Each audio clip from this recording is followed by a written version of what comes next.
Strike City DMV, here to tell you exactly what happened, guys. We got paid on Kerr Lake, aka Bugs Island, in the ABA Open. So, I'll give you a quick recap of exactly what happened. Just want to thank everybody for subscribing and sending me comments. I know I haven't put a lot of videos out in the last couple months. It's been about 2 months to be exact. It's been a lot going on, moving, tournaments, work. It's just a lot going on, but I'm going to try to give you a good recap and just kind of segue into what else I got going on for the remainder of this season, as the season is starting to wind down. Thank goodness. It's hard doing all these tournaments and driving out of town and in between work and children. And it's tough, but hey, it's something we love to do. But without further ado, let me get right into exactly what happened on Kerr Lake. So Kerr, anybody that's been to Kerr or Bugs Island this year, you know it's fishing extremely tough. Okay, so they got this thing going on. I grew up fishing Kerr and in the Chickahominy and James and all of that, so that's like home for me. So the Army Corps of Engineers, all right, so let me backtrack. We've been getting a lot of water down there, a lot of water, a lot of rainwater, and that's caused the lake to be up a lot more than normal. So what normally happens is, being that it's a reservoir, it's controlled by the Army Corps of Engineers. They normally regulate, the water up and down. So normally when they let water down, it creates current, and everybody knows what happens. When current happens. When current happens, it's like a feeding mechanism. It triggers fish to feed and to get active and just really get after it. So they haven't been letting water down for a while now. So the level is just like steady. The lake level is just steady up, and it's created extremely tough conditions. The lake is not fishing normal. I mean, you got boaters, 4 pounds is cutting a check in BFLs. I mean, that's unheard of. So anyway, without further ado, I got paired up with a local, thank goodness, that really knew what was going on, and he knew the lake was fishing extremely tough. It doesn't matter whether you were shallow or deep. It was just fishing tough. Without that water being regulated by the Army Corps of Engineers, it's just tough sledding. So we made a gigantic run up the river, up the Roanoke River, and once we got up the river, it started to fish more of my quote unquote strengths. So it was basically river fishing 1-on-1. In the morning, we did the top water thing. Didn't get much. I think I got like 1 dink.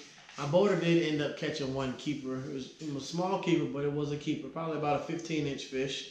But that was it. So we made the gigantic run, and it paid off big time. Thank goodness to my boater. This was 100% on him.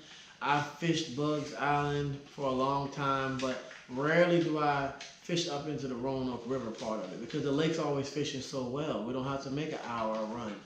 But this time we made almost an hour run.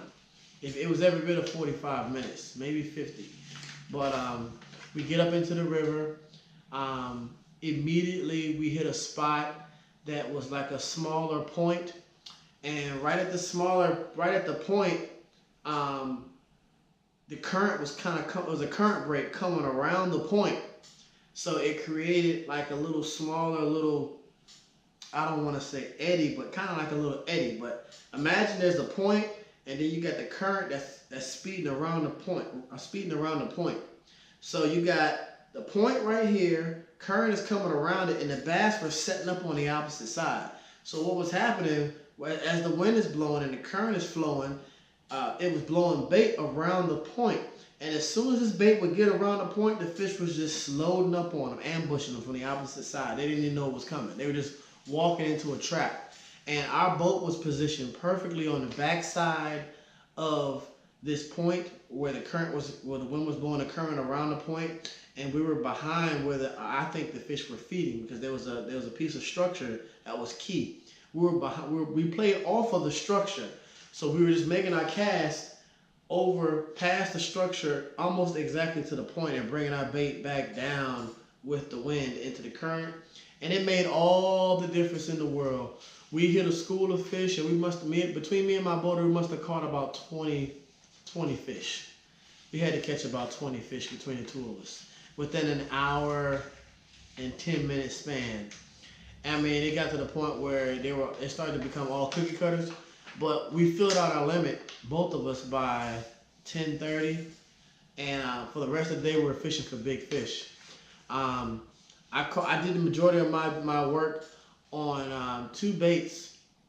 The biggest fish I caught was on a drop shot, and I was basically throwing it on 10-pound spider wire, low vis green braid with I want to say it was a 10-pound either Invisex or I think it was actually Seaguar Tatsu fluorocarbon leader, and I just had a number one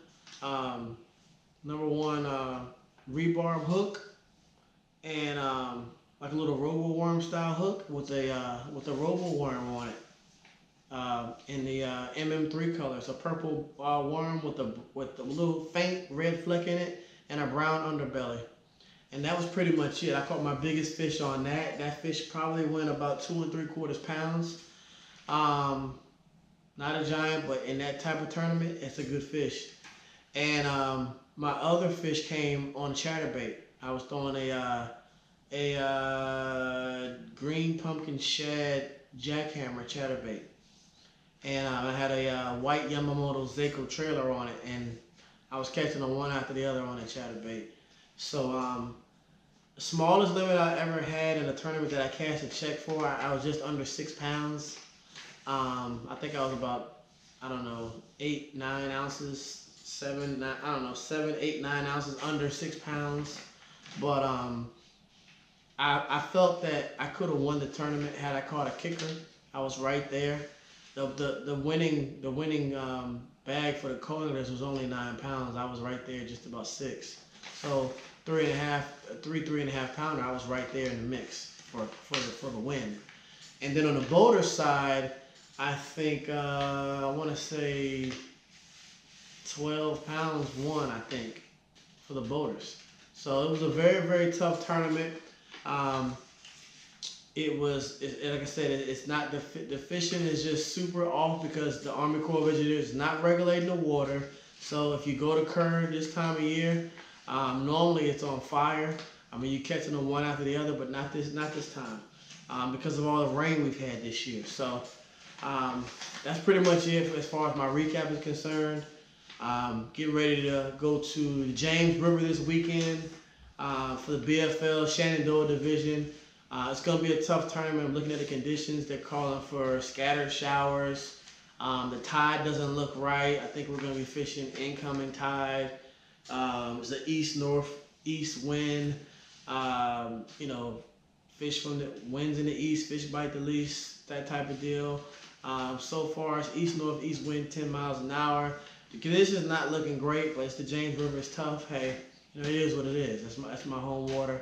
So hopefully I get a boater that knows what's up, and we make the 50-minute run to the chick, and we get on them early because I think that's what it's going to take. Maybe do some offshore stuff. But we'll see what happens. Stay tuned. Please subscribe. Thank you for all the emails, the texts, and guys that I see you out in tournaments on the river. You guys just come up and just start speaking. I'm a friendly guy, so anybody want to know anything, just ask me. Thank you for all the sponsors, Kistler, Riot, Bookworm Designs, just everybody. Thank you very much for everything, and we'll see you guys on the water. And I wish me luck in this BFL on the Shenandoah Division, the James River. Tight lines, Strike City.